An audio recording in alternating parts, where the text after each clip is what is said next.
नमस्कार दोस्तों, stars YouTube के वीडियो ट्यूटोरियल पे आपका हार्दिक स्वागत है। दोस्तों, अगर आपको हमारे द्वारा दी गई जानकारियाँ पसंद आ रही हो, अच्छी लग रही हो, आपको उपयोगी हो, तो अपने दोस्तों रिश्तेदारों के साथ इसे शेयर करें।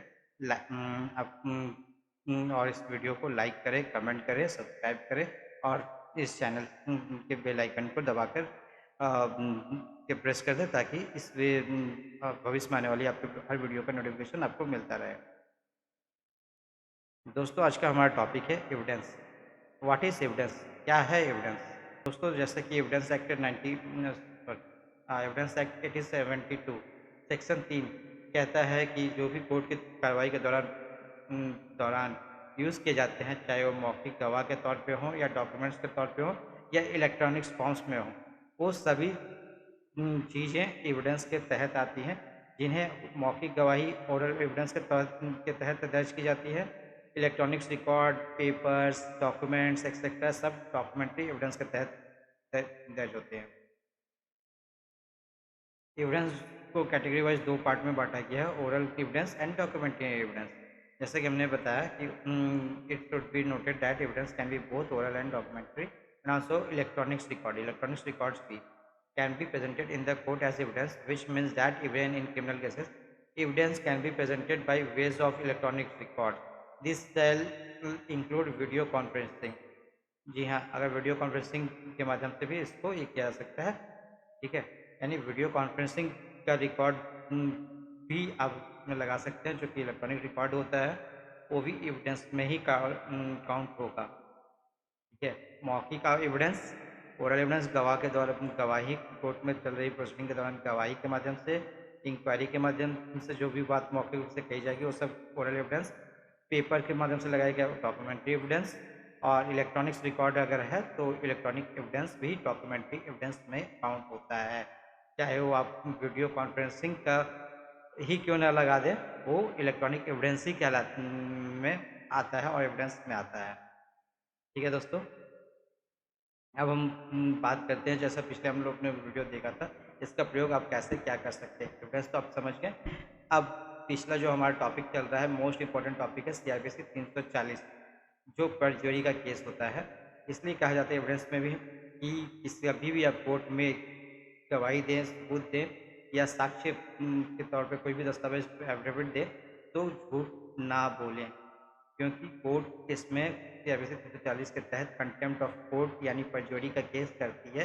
ये जो अपराध होता है कोर्ट के खिलाफ होता है, इसलिए कोर्ट इसमें मामला दर्ज करती है, जिसमें हम लोग ने पढ़ा था पहले कि कोई भी अपील कर सकता है, जिसमें कोर्ट इंक्वायरी करने के बाद संज्ञान ले सकती है।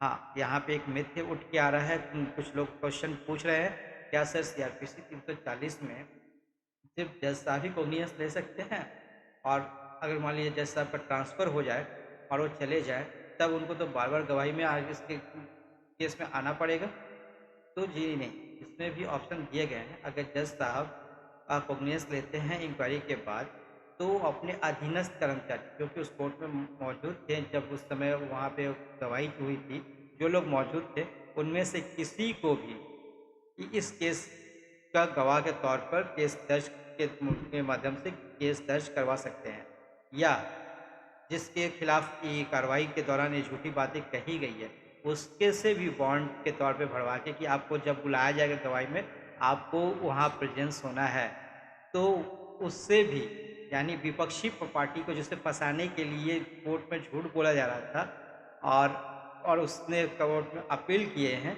कि उससे भी बॉन्ड भर के तौर पे एक करवा कर कोर्ट सीआरपीसी 340 की कार्रवाई की प्रक्रिया को आगे बढ़ा सकती है।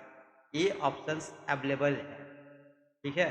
तो इसलिए ऐसा नहीं कर सकता कि सिर्फ जज साहब ही कोग्निजेंस लेंगे, जज साहब ही केस दर्ज करेंगे, और जज साहब का अगर ट्रांसफ़र हो जाता है कुछ ही समय बाद, तो फिर उनको बार बार आना पड़ेगा। इस कारण से सीआरपीसी 340 की कार्रवाई जज साहब नहीं करते हैं, नहीं करना चाहते हैं, तो ऐसी बातें नहीं है। आप ऑप्शंस है वहाँ पे, कानून में प्रावधान है, कोई भी किसी को भी कोर्ट में झूठ बोलकर बचने की अनुमति नहीं दी गई है। कानून में उन सब चीज़ों का प्रावधान किया गया है।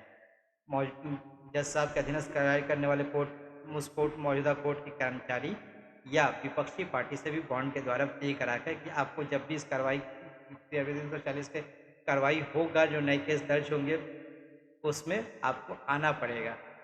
तो CRPC 340 की कार्रवाई हो सकती है, ये रुक नहीं सकती है। यानी कोई भी मुजरिम जिन्होंने भी कोर्ट के साथ गुनाह किया है वो बच नहीं सकते हैं, ठीक है। जो झूठ बोले हैं उनको सज़ा मिलनी है और इसके लिए कानून में पूरा प्रावधान किया गया है, इसमें डरने की बात नहीं है। और आप अपील करें, अगर आपके खिलाफ कोई झूठा केस किया जा रहा है या झूठा सबूत दिया जा रहा है, झूठी गवाही दी जा रही है, तो आप अपने केस में अपील करें कि सर ये सामने वाला पार्टी झूठ बोल रहा है या झूठी गवाही दे रहा है या झूठा सबूत दे रहा है, उसका आपके पास पक्के सबूत और पक्के प्रमाण है, तो आप CRPC 340 पर अपील करें।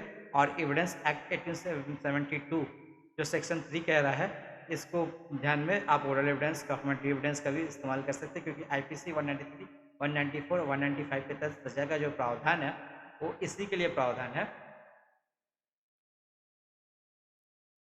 हाँ, एविडेंस वहाँ पे जब आप पढ़िएगा तो उसमें भी एविडेंस पे, जैसे आने वाले वीडियो में हम लोग उस पर विस्तार से चर्चा करेंगे। वहाँ पे एविडेंस कहा जाता है, लेकिन लोग वहाँ पे कंफ्यूज करते हैं कि एविडेंस कहाँ है, कोर्ट में भी एविडेंस कहाँ आया, सामने वाले पार्टी ने एविडेंस प्रोड्यूस नहीं किया है। अरे सामने वाले पार्टी ने मौखिक रूप से जो बातें कही है वो तो ओरल एविडेंस है, वो टाइप्स ऑफ एविडेंस ही है, ठीक है। तो इस भ्रम में ना पड़े। आपका जो क्वेश्चन था हम लोग समझा, उसका जवाब यहाँ पे दिया जा रहा है, और इट्स ओरल एविडेंस, ठीक है। एंड डॉक्यूमेंट्री एविडेंस में वीडियो कॉन्फ्रेंसिंग भी आपका डॉक्यूमेंट्री एविडेंस है, ठीक है। तो चलिए दोस्तों, आज के वीडियो में बस इतना ही, और आपका जो सवाल होगा वो हमें लिख भेजिए या बताइए, तो हम उस पर भी वीडियो बनाएंगे। धन्यवाद दोस्तों।